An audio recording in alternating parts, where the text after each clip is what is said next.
Hi hello welcome to eagle media works. You're watching eagle sports.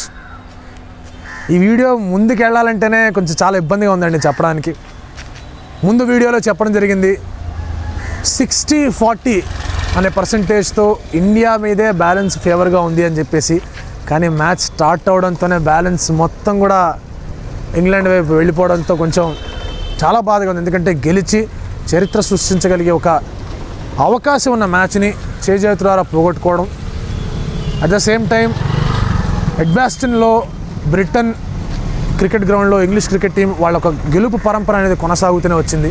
వాళ్ళు ఎవరు break చేయలేరు. 17 wins వచ్చాయి ఆ టెస్ట్ మ్యాచ్ గ్రౌండ్లో వాళ్ళకి.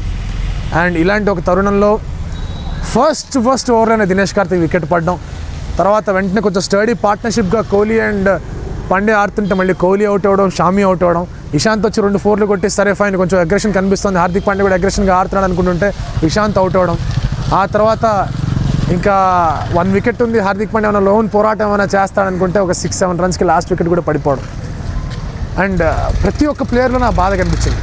బట్ ఈ టెస్ట్ మ్యాచ్ రిజల్ట్ ఒకసారి కనుక చూసుకుంటూ ఉంటే డెఫినెట్గా shot selection of each and every batsmen check చేసుకోవాల్సిన అవసరం ఉంది. ప్రతి ఒక్క బ్యాట్స్మెన్ కూడా ఎవరైతే అవుట్ అయ్యారో అక్కడ మీరు రాహుల్ని తీసుకున్నా, రహానేని తీసుకున్నా, at the same time Shikhar ధవన్ని తీసుకున్నా, away from the body shots ఆడి కాలు బ్యాట్ ఒక్క దగ్గరికి వెళ్ళి కవర్ డ్రైవ్ ఆడితే అది విరాట్ కోహ్లీ కవర్ డ్రైవ్ లాగా ఉంటుంది. కాలు ఒక చోట ఉండి బ్యాట్ అట్లా ఇసిరి పాడేస్తున్నట్టు ఆడితే అది శిఖర్ ధవన్ కవర్ డ్రైవ్ లాగా ఉంటుందని చెప్పేసి కామెంటేటర్స్ కూడా హేళన చేసే లెవెల్లో బ్యాటింగ్ షార్ట్ సెలెక్షన్స్ అనేది జరిగింది. డెఫినెట్లీ దర్ గ్రేట్ ప్లేయర్స్ అండి. అప్లై చేసుకోవాలి. విరాట్ కోహ్లీ కూడా పోస్ట్ మ్యాచ్ ప్రెజెంటేషన్లో అదే చెప్పాడు, we need to apply ourselves more అని చెప్పడం జరిగింది. ఆ అప్లికేషన్ అనేది రావాలి. ఎందుకంటే మురళీ విజయ్ ఒక ఆషామాషి టెస్ట్ ప్లేయర్ కాదండి, చాలా మంచి టెస్ట్ ప్లేయర్.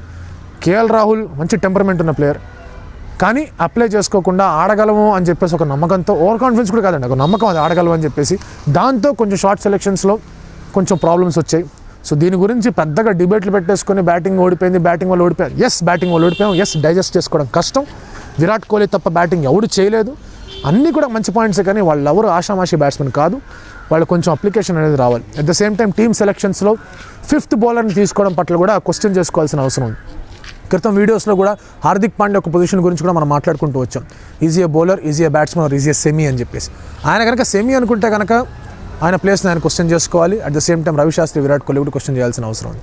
10 ఓవర్లు వేస్తున్నాడు ఒక ఇన్నింగ్స్లో, ఇంకో ఇన్నింగ్స్లో 10 ఓవర్లు వేస్తున్నాడు, మ్యాక్సిమం 1 వికెట్ 2 వికెట్లు తీస్తున్నాడు. అలాంటి ఒక తరుణంలో అక్కడ ఇషాంత్, ఉమేష్, అశ్విన్ అంత బాగా వేస్తున్నప్పుడు, షామీ బాగా వేస్తున్నప్పుడు, why do we need a 4th or 5th option? 4th option ఎట్లా కావాలి, 5th ఆప్షన్ ఎందుకు? తన బదులు చేతేశ్వర్ పుజారా లాంటి బ్యాట్స్మెన్ తీసుకుంటే బ్యాటింగ్ స్ట్రెంత్ అవుతుంది కదా. ఒకవేళ పిచ్ మీద బౌలర్స్ చేయగలరు అనుకుంటే కనుక ఎందుకని బ్యాటింగ్ని స్ట్రెంత్ చేసుకుని 4 బౌలర్స్తో వెళ్ళట్లేదనే ఒక ఆలోచన విరాట్ కోహ్లీ, రవిశాస్త్రి చేసుకోవాల్సిన అవసరం ఉంది. హార్దిక్ పాండే బౌలర్గా తీసుకుంటే తను ఎక్కువ ఓవర్లు వేయాలి. ఆయనకు బ్యాట్స్మెన్గా ఆడితే ఆయన ఎక్కువ ముందు రావాలి. వచ్చి అశ్విన్ తర్వాత, దినేష్ కార్తిక్ తర్వాత వచ్చి నేను ఆల్రౌండర్ అని చెప్పుకుంటే కనుక definitely it is something to ponder about. Hardik Pandey అని ఏదో బిల్లిటిల్ చేస్తున్నట్టు కాదు. T20లో బ్యూటిఫుల్ అసెట్ హార్దిక్ పాండే, లేకపోతే T20 టీం కంప్లీట్ కాదు. But is the same in test cricket అంటే డెఫినెట్లీ నో.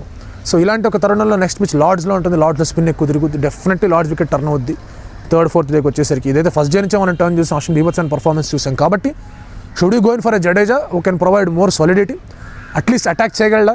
2014 లార్డ్స్ టెస్ట్లో తను ఆడాడు, తను ఒక డిఫరెంట్ విధంగా ఆడాడు. తన ఇన్నింగ్స్ వల్లే మ్యాచ్ గెలవడం కూడా జరిగింది. కాబట్టి జడేజాని తీసుకురావాలా, ఒక స్పిన్నింగ్ ఆప్షన్ అనేది తీసుకురావాలా, లేదా అవసరం లేదు బౌలర్ ఒక్కర్లేదు 4 బౌలర్స్తోనే వెళ్దాం, చేతేశ్వర్ పుజారాని తీసుకొచ్చి బ్యాటింగ్ ఆర్డర్ స్ట్రెంథెన్ చేయాలనేది కూడా చూసుకోవాలి. Ajinkya Rahane he has to apply himself more. తను టెస్ట్ మ్యాచ్ ఆడుతున్నప్పుడు away from the body lines ఆడకూడదు. వివిఎస్ లక్ష్మణ్ ఎలా ఆడాడో అజింక్య రహానే కూడా అలాగే ఆడాలి. Nothing away from the body. Wicket మీద ఉన్నప్పుడే బ్యాటింగ్ పెట్టాలి. అలా ఆడితేనే అజింక్య రహానే టేలెండర్స్తో కానివ్వండి, కింద వచ్చే బ్యాట్స్మెన్తోనూ బాగా ఆడే అవకాశాలు ఎక్కువగా ఉన్నాయి. మళ్ళీ చెప్తున్నాను, వాళ్ళు ఆషామాషి ప్లేయర్లు కాదు, గ్రిట్ చూపించగలిగే ప్లేయర్స్ వాళ్ళు. They need to apply. డెఫినెట్గా నెక్స్ట్ మ్యాచ్లో ఆడతారని నమ్మకం అయితే నాకుంది. It is very tough to digest that India lost this match. But పర్వాలేదు, it was a great test match. Pendulum లాగా అటు ఇటు స్వింగ్ అయింది. ఫస్ట్ డే ఇండియా వైపు వెళ్ళింది, సెకండ్ డే వాళ్ళ వైపు వెళ్ళింది, సెకండ్ డే ఎండింగ్లో మళ్ళీ మన వైపు వచ్చింది, థర్డ్ డే మొత్తం మన వైపు ఉంటే వాళ్ళు తీసుకున్నారు, 4th డే వాళ్ళతో స్టార్ట్ అయింది. ఇషాంత్, హార్దిక్ పాండే కొట్టేస్తానికి మళ్ళీ వాళ్ళు. సో బాగా స్వింగ్ అవుతూ వచ్చింది. మంచి టెస్ట్ మ్యాచ్ జరిగింది. శామ్ కరణ్ బాగా ఆడాడు. So so very tough to digest, but it's beautiful test match to watch. So ఈ వీడియో కనుక మీకు నచ్చితే లైక్ చేయండి, కామెంట్ చేయండి, షేర్ చేయండి. ఇలాంటి మరిన్ని వీడియోస్ కోసం please subscribe to eagle media works and stay tune to eagle sports. Thank you so much. Like and subscribe Eagle Media Works.